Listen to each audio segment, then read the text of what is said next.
Hello बच्चों, तो आप लोगों का एन के अकेडमी के यूट्यूब चैनल पे बहुत बहुत स्वागत है। तो आज हम आपके लिए लेके आए हैं लेक्चर नंबर फर्स्ट, जो कि हमने आपसे वादा किया था कि रोज़ाना आपको एक लेक्चर मिलेंगे क्रैश कोर्स का, केमिस्ट्री का, 12th का। तो आज बिना देरी किए स्टार्ट करते हैं। सबसे पहले क्वेश्चन की तरफ हम बढ़ेंगे और ये इम्पोर्टेंट क्वेश्चनों में से एक है। तो देखते हैं ये क्वेश्चन कौन सा है। सबसे पहले क्वेश्चन जो आपका है, क्वेश्चन नंबर फर्स्ट, क्रिस्टल ये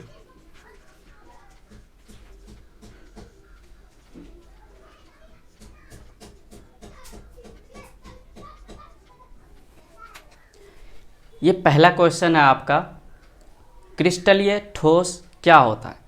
बात करें क्रिस्टलीय ठोस के बारे में तो ये चैप्टर नंबर फर्स्ट का है, जो कि आपका सॉलिड स्टेट नाम का एक चैप्टर है, जो कि हिंदी में इसको ठोस अवस्था कहते हैं। उसमें हम ठोस के बारे में पढ़ते हैं। हाँ, जो कि आप ठोस में जो पढ़ते हैं कि पदार्थ क्या होता है। पदार्थ के 3 अवस्थाएं होती हैं, ठोस, द्रव और गैस। उन्हीं में से ठोस पढ़ते हैं। ठोस के जो प्रकार होते हैं ना, ज्यामिति के आधार पे, वो जो है 2 प्रकार के होते हैं।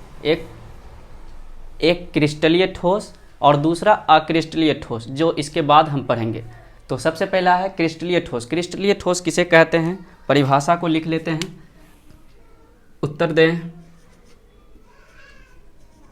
उत्तर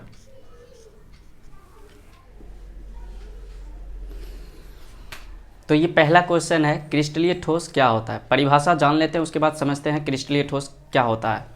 तो परिभाषा देखिए क्या है, वे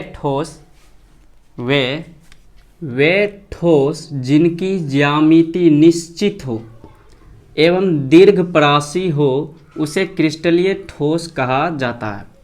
अब इनमें ज्यामिति निश्चित कहने का मतलब है, अगर हम एग्जाम्पल को देख के समझें तो मान लें कि उदाहरण आपका है NaCl का एक ज्यामिति स्ट्रक्चर देखते हैं। NaCl में बेसिकली जो आपका होता है, NaCl में आपको Na धनात्मक होता है और Cl ऋणात्मक होता है। इनकी जो स्ट्रक्चर NaCl की जो बनी होती है वो देखें तो एक Na प्लस के बाद ठीक Cl माइनस होंगे, Cl के ठीक बाद Na प्लस होंगे, Na प्लस के बाद वापस से Cl माइनस होंगे, Na के ठीक नीचे Cl माइनस होंगे, Cl के ठीक नीचे Na प्लस होंगे, Na के ठीक नीचे Cl माइनस होंगे, Cl के ठीक Na प्लस, Cl के ठीक Na प्लस, Na के ठीक नीचे Cl माइनस, Cl के ठीक नीचे Na प्लस और इसके बाद Cl माइनस।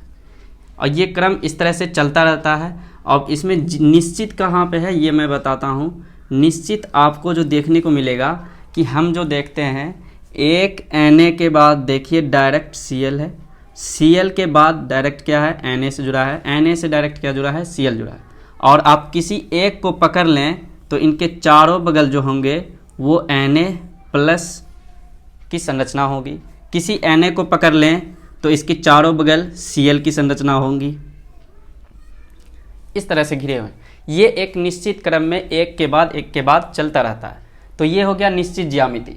दूसरा है दीर्घपरासी। दीर्घपरासी की बात करें, ये क्रम लंबे समय तक चलता रहता है। बिल्कुल जैसे कि जो आपका घर बनता है ईंट से, वो ईंट इस क्रम में लगाते हैं कि वो ईंट जो लगाते हैं इस क्रम में लगाते हैं कि आपका घर लंबे दूरी तक, यानी ऊंचाई से ऊंचाई बढ़ता जाए, कुछ इस तरह से।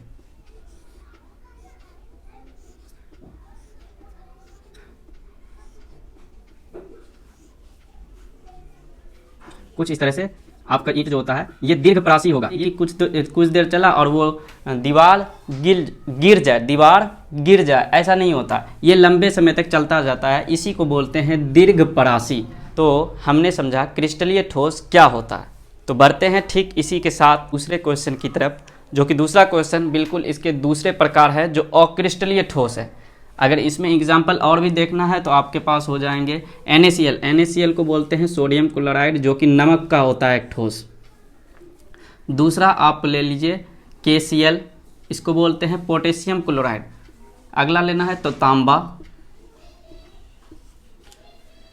एक्सेट्रा, बहुत सारे इस तरह से आपके ठोस हैं। तो बढ़ते हैं नेक्स्ट क्वेश्चन की तरफ। उम्मीद करता हूँ ये पहला क्वेश्चन आपको समझ में आया होगा। फटाफट आप स्क्रीनशॉट ले सकते हैं या मैं इसको मिटाता हूँ।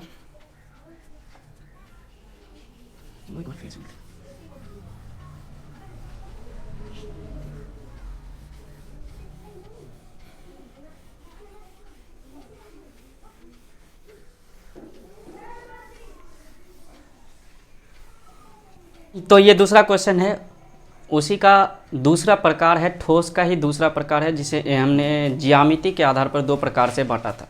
तो दूसरा है अक्रिस्टलीय ठोस क्या होता है। अक्रिस्टलीय ठोस की पहले परिभाषा लिख लेते हैं, उसके बाद समझते हैं, ज़्यादा टाइम नहीं लगेगा। जो अगर आपने क्रिस्टलीय ठोस पर हैं तो उसका ठीक उल्टा उसका हो जाएगा। तो देखते हैं क्या होता है।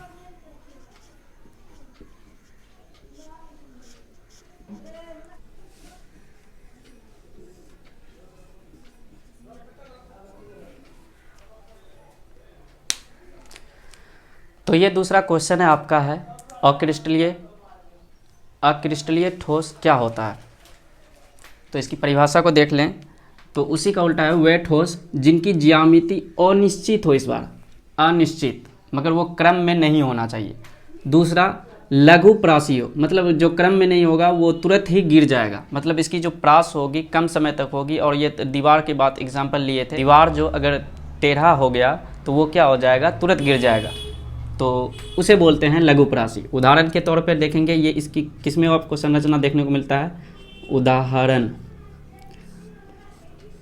ये संरचना आपको कांच में देखने को मिलता है। दूसरा आपको रबर में देखने को मिलेगा, और एक्सेट्रा बहुत सारे चीज़ों में, जो कि दबने वाला ज़्यादा होता है वो ऐसे ठोस में। तो ये तो आपका उदाहरण हुआ। देखें तो इसमें अगर मैं बात करूं ज्यामिति निश्चित क्यों नहीं थे, मान लो कि एक गोला, हमने जो अणुओं को मानते हैं, जो हमारा पदार्थ होता है वो अणुओं से मिलकर बना होता है, परमाणुओं से मिलकर बना होता है या आयनों से मिलकर। तो यहाँ पे इसके अणु माने तो एक अणु बड़ा वाला है, एक अणु छोटा वाला, एक अणु बड़ा वाला, एक अणु छोटा वाला, फिर बड़ा वाला, फिर छोटा वाला, फिर छोटा वाला, फिर बड़ा वाला, छोटा छोटा छोटा छोटा, फिर बड़ा, छोटा छोटा, फिर बड़ा, फिर बड़ा, फिर बड़ा, फिर छोटा छोटा छोटा छोटा। इसमें देखें तो ये ज्यामिति इसकी निश्चित बिल्कुल नहीं है। कहाँ पे, एक गोले के बाद दूसरा बिंदु, दूसरे बिंदु के बाद गोला, फिर बिंदु बिंदु बिंदु, इस तरह से। तो इसकी ज्यामिति निश्चित नहीं है। लघु प्रासी कहने का मतलब है अगर ईंटे को हम टेढ़ा उड़ा लगा दें, ऐसे लगा दें, ऐसे लगा दें, ऐसे लगा दें, ऐसे लगा दें, तो ये क्या है, इसकी दीवार जल्द से जल्द गिर जाएगी। तो इसी का मतलब होता है लघु प्रासी। तो वे ठोस जिनकी ज्यामिति अनिश्चित हो एवं लघु प्रासी हो, अक्रिस्टलीय ठोस कहलाती है। तो ये दूसरा क्वेश्चन आपका हुआ। बढ़ते हैं नेक्स्ट क्वेश्चन की तरफ। तीसरा क्वेश्चन आपका ये रहा कि आयनिक ठोस जो होते हैं, जो आयनों से मिलके जो बना होता है उसे आयनिक ठोस कहते हैं। जो आयनों से मिलके बना होता है उसे आयनिक ठोस कहते हैं। आयनिक ठोस जो है ना, वो गलित अवस्था में विद्युत का चालन करती है। गलित करने मतलब इसे गला दें या भिगा दें, कुछ भी करें, मतलब गला, जिस तरह से आप गलाना चाहें, तो उस टाइम क्या है, विद्युत का चालन करती है, लेकिन ठोस अवस्था में नहीं। मैं एग्जाम्पल बता दूं, एक एग्जाम्पल के तौर पे समझता हूं, उदाहरण के तरफ से।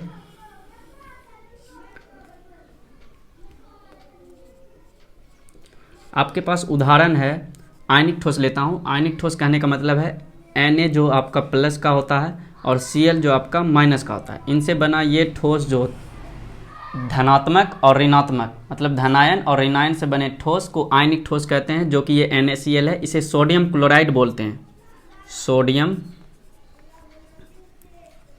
क्लोराइड, या इसको आम भाषा में हम साधारण नमक बोलते हैं।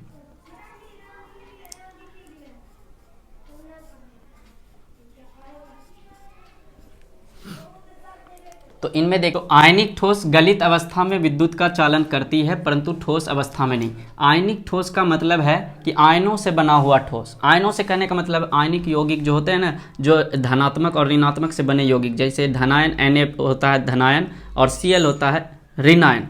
तो इन तरह से यौगिक जो बना होता है उसे ही आयनिक ठोस कहते हैं। जब इसको हम गलाते हैं तो ये विद्युत का चालन करती है, लेकिन अगर इसे ऐसे ही छोड़ दें NaCl का ही टुकड़ा, तो उसमें जो है ना करंट नहीं लगता या विद्युत का चालन नहीं करता है। इनको हम बताएंगे क्यों होता है ऐसा, यही बोल रहा है कि व्याख्या करें इसकी। तो देखते हैं क्या होता है। आयनिक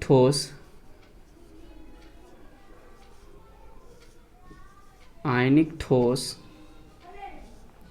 तो ये तीसरा क्वेश्चन, उम्मीद करता हूँ क्वेश्चन आप बिल्कुल बढ़िया से समझ गए होंगे। इसके जो उत्तर होंगे, आयनिक ठोस जो होते हैं गलित अवस्था में वियोजित होकर, वियोजित का मतलब होता है टूटना। आयनिक ठोस गलित अवस्था में वियोजित हो जाते हैं, वियोजित का मतलब होता है टूटना। वियोजित होकर मुक्त आयन देने लगते हैं। मुक्त आयन की वजह से इसमें विद्युत का चालन होने लगता है। मुक्त आयन होने की वजह से इसमें विद्युत का चालन होने लगता है। लेकिन हम बात करें ठोस अवस्था की, ठोस अवस्था में मुक्त आयन नहीं होते हैं, जिसके कारण से विद्युत का चालन नहीं हो पाता। तो इस तरह से हम इसके उत्तर को दे सकते हैं। तो एक बार फिर से उत्तर को पढ़ते हैं। आयनिक ठोस गलित अवस्था में वियोजित होकर मुक्त आयन देता है, जिससे यह विद्युत का चालन करती है, लेकिन ठोस अवस्था में मुक्त आयन नहीं देता है, जिसके कारण से विद्युत का चालन नहीं कर पाती है। इस तरह से ये आपका आंसर होगा। अब मैं एक एक्स्ट्रा पॉइंट आपको बताता हूं कि विद्युत का चालन कब होता है। विद्युत का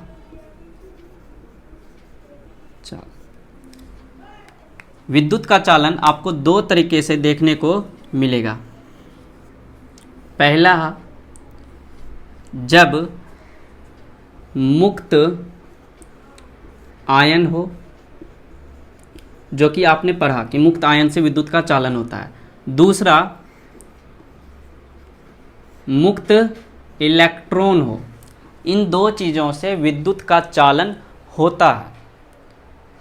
तो आप समझ चुके होंगे कि क्यों आयनिक ठोस गलित अवस्था में विद्युत का चालन करती है और परंतु ठोस अवस्था में क्यों नहीं कर पाता है। क्योंकि मुक्त आयन उसमें होते हैं गलित अवस्था में, इसलिए चालन करती है, और इसमें आयन नहीं होते हैं, इसलिए ये चालन नहीं कर पाता है।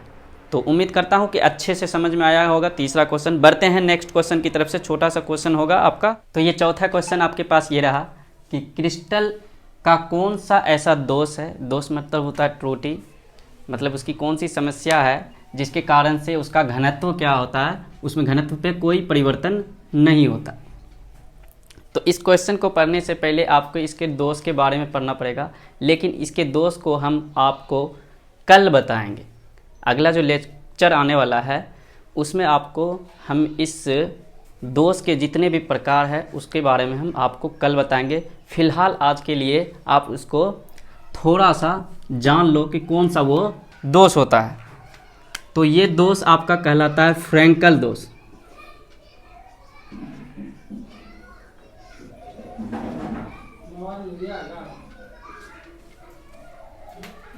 तो ये दोष आपका कहलाता है फ्रैंकल दोष। क्वेश्चन अच्छे से समझ में आया होगा।